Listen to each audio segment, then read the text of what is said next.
diri sa lungsod sa Matal. Ato gayong suportahan ang administrasyon kanunay headed by our Mayor Eric Esparronio. Ato gayong suportahan para magpadayon ang kalambuan sa lungsod sa Matal.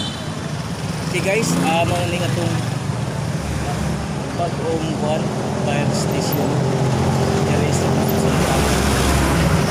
Ongoing pa rin guys, pero bago mabot ng panahon mahumanan ng atong matalong fire station diri sa lungsod sa Matal.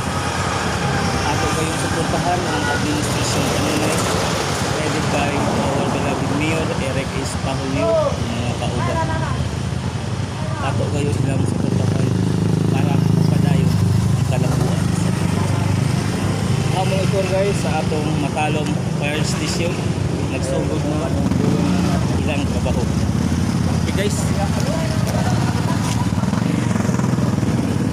mao ni guys,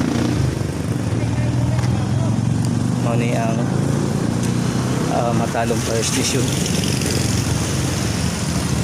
Sige, nagtrabaho guys niya. Dapat guys magtinabang nga jud ta kanunay para magpadayon ang kalambuan sa atong lungsod.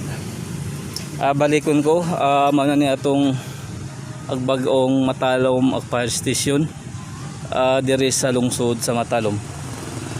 Ato gayong suportahan ang administrasyon kanunay headed by our beloved Mayor Eric Esparronio o mga kauban guys.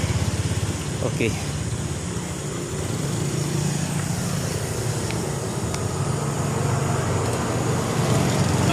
welcome to my one mauning atong Matalom fire station diri sa lungsod sa Matalom. Welcome to my channel, welcome to Eko TV, ang channel sa kalambuan sa lungsod sa Matalom. Eko live diri dapit sa Matalom Police Station o umaabot nga fire station diri sa lungsod sa Matalom.